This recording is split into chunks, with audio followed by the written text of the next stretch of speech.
At the Galactic Academy, where students hailed from lush worlds filled with gentle breezes and harmless wildlife, the human girl sat alone. Honor the one they whispered about, a transfer from Earth, a child of a death world, a place the galaxy believed should have wiped out its own species long ago. Everyone avoided her desk.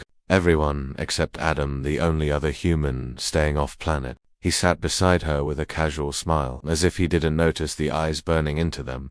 Ignore them, he muttered, tapping his datapad. Their bones snap if they trip over a carpet.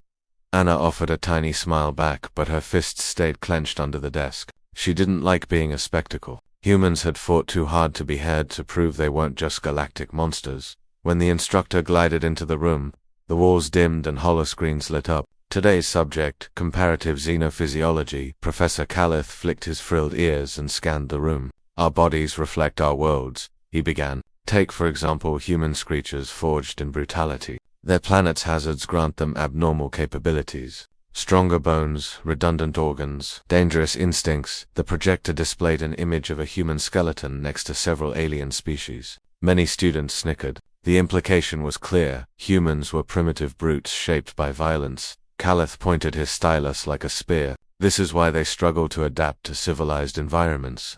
Anna's jaw tightened. Adam leaned forward, whispering, "Want me to say something?" She shook her head. Not yet. But then a scaled student named Rix raised a clawed hand. "Professor," he hissed loudly, "if humans are so powerful, why do they quake during zero-G exercises? Why do they panic like frightened prey?" Another student chimed in, "And why do they constantly sweat?" Disgusting laughter spread. Anna stared down at the table. She could take insults. She'd heard worse. But then they dragged Adam into it. A student with shimmering pink skin smirked. "Maybe their males hide behind females because they fear real warriors."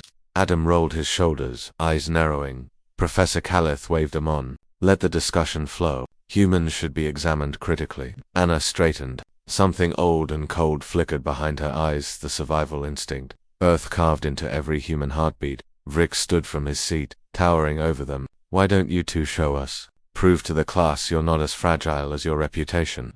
A display rack beside the teacher held training tools, basic safety gear for demonstration. Rix grabbed a shock rod and tossed one onto Anna's desk. Its power cell hummed. "Oh look," he laughed. "Weapon from a Try not to hurt yourselves." The laughter roared. Anna didn't move. She simply stared. 5 seconds passed. The room went silent, because Anna had already stood, walked forward, and disarmed Rix without anyone seeing her move. The shock rod now buzzed harmlessly in her hand, while Rix froze mid-blink, missing the moment entirely. Even Professor Calith's eyes widened, his frills puffing out. What just happened?" Someone whispered. Anna set the weapon gently down on the floor. "Earth taught us speed," she said quietly. "Because if you're slow, you die." She turned to Rix. "You want proof? Here." With one hand, she twisted one of the Academy's reinforced seats metal alloy into a curled ribbon. Gasps erupted. The chair fell in a neat spiral on the floor. She approached the front display where a dense kinetic shield prevented tampering with instructor equipment. She placed her palm flat against it. Her voice stayed calm. "Force fields like this are meant to absorb shocks, but they weren't designed for pressure." The shield shimmered and, with a faint crackling pop, it collapsed entirely.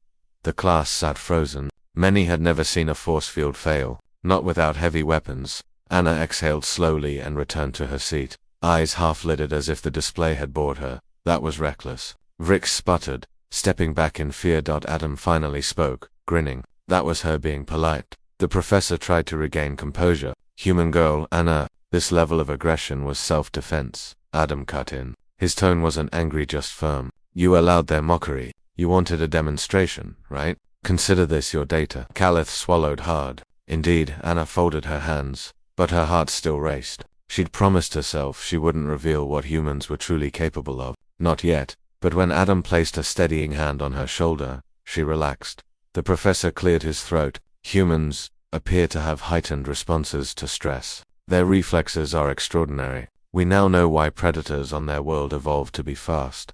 Adam chuckled. "Because slow ones don't live long." Nervous laughter bubbled from a few seats. Then Anna added, voice soft but cutting through the room, "Humans don't want war. We want friends. But don't mistake kindness for weakness." Silence again. Rick slid cautiously back into his seat. His tail curled tight around his legs. No one else had the courage to speak. Only Adam leaned closer to her. You okay? Yes, Anna breathed deeply. Just tired of pretending, he nodded. Then don't, I'll have your back. Outside the academy halls bustled with species who had no idea what had just shifted. No idea that in one classroom the galaxy's assumptions had cracked. Humans weren't prey, they were the apex. And this was only the beginning.